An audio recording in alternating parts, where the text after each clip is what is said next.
नमांसि सर्वेभ्यः। प्रिय छात्रों, आज हम पुनः उपस्थित हैं आपके सम्मुख एक आदर्श प्रश्न पत्र को लेकर, जिसका हमने एक भाग कल देखा था। आज प्रश्न संख्या 4 से हम प्रारंभ करेंगे। प्रश्न संख्या 4 में अनुप्रयुक्त व्याकरण है, अर्थात व्याकरण से संबंधित कुछ प्रश्न पूछे जाएंगे। अधोलिखितानां शब्दानां विभक्ति ही लिखत। अधोलिखित शब्दों में कौन सी विभक्ति प्रयोग है, आपको वह बतानी है। केवलम प्रश्न चतुष्टयम, केवल आपको 4 प्रश्न इसमें से करने हैं। प्यारे छात्रों, विभक्ति ज्ञान के लिए मैंने आपको पहले भी बताया है कि आपको कम से कम कुछ पुल्लिंग शब्द, कुछ स्त्रीलिंग शब्द और कुछ नपुंसक लिंग शब्दों के रूप याद करने होंगे।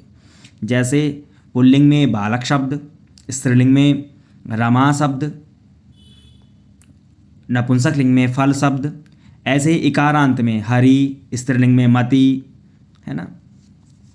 तो उन शब्दों के ज्ञान के पश्चात आप इस प्रकार के प्रश्न को बड़ी सरलता से हल कर पाएंगे। जैसे पहले पूछा मतयः, तो मतयः में जो है वो 7 विभक्तियाँ होती हैं। मतयः में जो है मति, मतयो, मति, मत्यो, मतयः। तो प्रथमा विभक्ति का बहुवचन का रूप है। शिक्षायै, शिक्षायै चतुर्थी का एक वचन का रूप है ना, चतुर्थी विभक्ति का रूप है। मनोरमया तृतीया विभक्ति का एक वचन का रूप है। सर्वेषां षष्ठी विभक्ति का बहुवचन का रूप है। वारेषु सप्तमी विभक्ति का रूप है। तो प्यारे छात्रों, इस प्रकार से इस प्रश्न 4 को हम करेंगे। अगला प्रश्न, प्रश्न संख्या 5, उपसर्ग आधारितान शब्दान संयोज्य विभज्य वा लिखत। केवलम प्रश्नत्रयम, केवल आपको 3 प्रश्न करने हैं। इसमें कुछ शब्द लिखे हैं, जो शब्द जुड़ा हुआ है उसमें आपको उपसर्ग अलग करना है और जो अलग हैं उनको जोड़ना है। उपसर्ग आप जानते हैं संस्कृत में 22 हैं। जब प्र, परा, आप, सम, अनु, अव, निस, निर, दुस, धुर आपने उपसर्ग पढ़े हैं। उसमें आप यशः में आप जो है वो उपसर्ग है। उधर यशः शब्द हो जाएगा तो मिल करके आप यशः। अनुभवस्य को मिला देंगे तो शब्द बन जाएगा अनुभवसी। इधर आहारः में आंग उपसर्ग है, उधर हारः आहारः।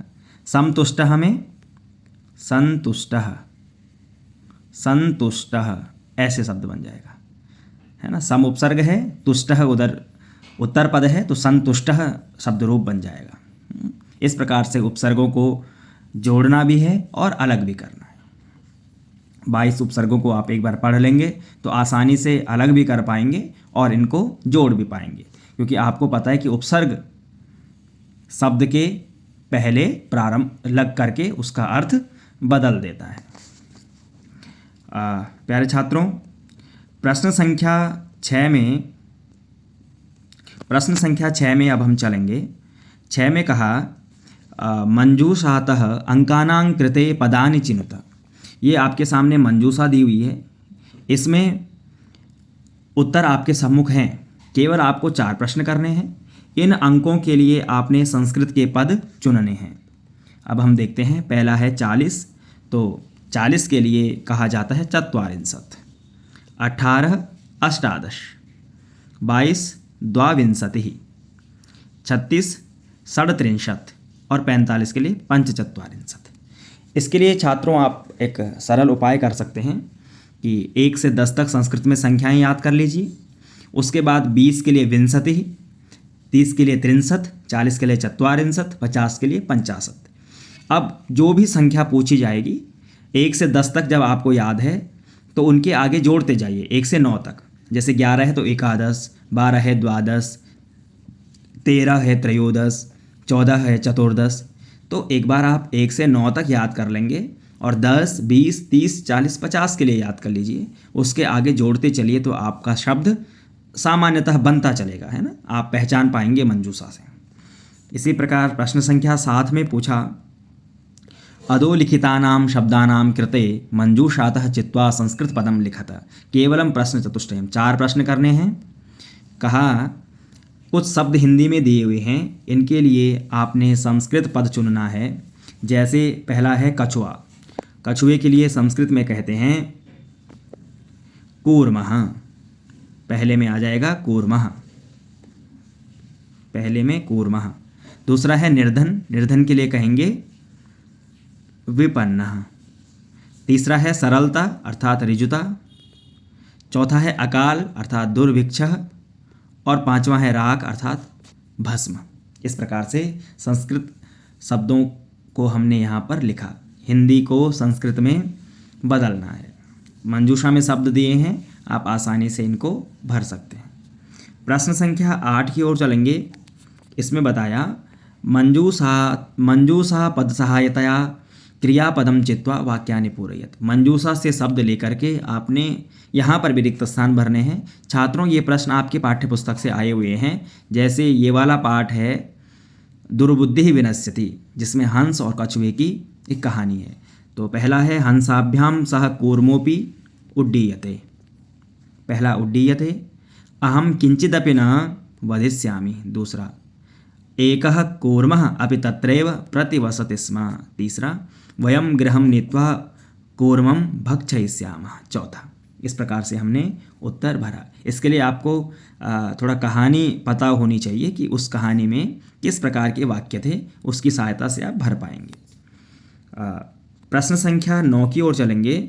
तो ये जैसे हमने प्रश्न संख्या 1 करा था, उसमें गद्यांश को पढ़ करके और एक पदेन उत्तरतः, पूर्ण वाक्येन उत्तरतः, इस प्रकार के उत्तर ये देने हैं। तीसरा वाला जो भाग है इसको देख लेते हैं कि जो विकल्पात्मक है एमसीक्यू। प्रातः इति पदस्य विपरीतार्थकम पदम, प्रातः यानी सुबह का विपरीतार्थक क्या होगा? विलोम। तो प्रातः का होगा सायं। हंसौ अत्र का विभक्ति, तो हंसौ में प्रथमा का द्विवचन का रूप है। हृदम इति पदस्य पर्यायवाची, तो हृदम कहते हैं तालाब को, है ना, तड़ागः। प्रश्न संख्या 10 की ओर वही प्रश्न है, इस बार श्लोक है। पहले श्लोक पढ़ लेंगे। मित्रेण कलहं कृत्वा न कदापि सुखी न जनः इति ज्ञात्वा प्रयासेन तदेव परिवर्जयेत्। श्लोक पढ़ने के बाद पुनः छात्रों एक पदेन उत्तरतः, एक पद में उत्तर देना है श्लोक से, पूर्ण वाक्येन उत्तरतः, पहले की तरह ही करना है। आगे चलेंगे। इसका 100 विकल्प एमसीक्यू। सुखी इति पदस्य विपरीतार्थकम, विलोम क्या है सुखी का? दुखी। मित्रेण अत्र का विभक्ति, तृतीया। मित्र इति पदस्य पर्यायवाची, मित्र इति पदस्य पर्यायवाची पदम किम, तो मित्र का जो है सुहृदः, इसका पर्यायवाची है। प्रश्न संख्या 11 में भी एक आपके पास संवाद दिया हुआ है। इस संवाद को पढ़ करके आपने पुनः उनका उत्तर देना है। एक पदेन उत्तरतः, पूर्ण वाक्येन उत्तरतः। तीसरा भाग हम देख लेते हैं। संतुष्ट इति पदस्य विपरीतार्थकम, संतुष्ट का विपरीत क्या होगा? असंतुष्ट। नेत्रे इति पदस्य पर्यायवाची, नेत्र इसका लोचने। ग्रहे अत्र का विभक्ति, ग्रहे में कौन सी विभक्ति है? तो ग्रहे में है सप्तमी। प्यारे छात्रों, प्रश्न संख्या 12 है, अंतिम प्रश्न।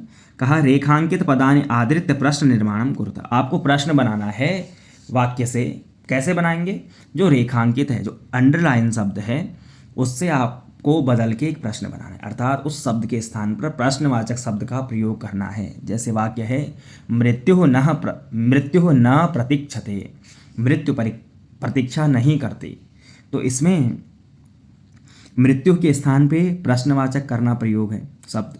तो मृत्यु किस वचन का है? प्रथमा। अब प्रश्नवाचक किससे बनते हैं? जो किम शब्द है उसका प्रथमा में क्या बनेगा? पुल्लिंग में कह। तो कह न प्रतीक्षते, अर्थात कौन प्रतीक्षा नहीं करता, तो उत्तर में मिल जाएगा मृत्यु न प्रतीक्षते। ठीक है। ऐसे ही दूसरा, कलहम कृत्वा नरः दुखी भवति, नरह अंडरलाइन है, यानी इसके स्थान पे प्रश्नवाचक शब्द प्रयोग करना है। नरह पुल्लिंग का है, तो कलहम कृत्वा कह, पुनः वही हो जाएगा दुखी भवति, तो कलहम कृत्वा नरह दुखी भवति।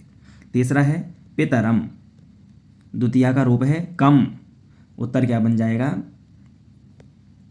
उत्तर बनेगा कम कर्मणा सेवेत, तो पितरम कर्मणा सेवेत। चौथा है रमाबाई मुंबई नगरे शारदा सदनम अस्थापयत, तो रमाबाई कुत्र शारदा सदनम अस्थापयत, यहाँ पे क्या बन जाएगा, कुत्र। रमाबाई ने कहाँ शारदा सदन की स्थापना की, तो रमाबाई शारदा नगरे मुंबई नगरे शारदा सदनम अस्थापयत। इस प्रकार से। अगला प्रश्न संख्या 13, एक प्रश्न और है अभी, प्रश्न संख्या 13, यह अंतिम प्रश्न है कि विलोम पदान योजयत, इसमें आपको विलोम शब्दों से मिलाना है। विलोम शब्द जो उसका विपरीत है, देखते हैं। अधः यानी नीचे, तो अधः का विलोम क्या होगा, ऊपरी। अंतः, अंतः यानी अंदर, तो इसका हो जाएगा बहि अर्थात बाहर। दुर्बुद्धे अर्थात दुर्बुद्धि, तो सुबुद्धे संबोधन का रूप हो गया। उच्चैहि यानी जोर से, तो नीचैहि यानी धीरे से, धीमे से। इस प्रकार से हमने ये विलोम पद देखे। छात्रों, इस प्रकार से आपको अपनी परीक्षाओं के प्रश्न पत्र हल करने हैं। हमने यह एक प्रारूप आपके सम्मुख रखा। इसी प्रकार से संस्कृत से संबंधित जानकारी के लिए आप संस्कृत सुधा यूट्यूब चैनल को सब्सक्राइब करें, शेयर करें। धन्यवाद।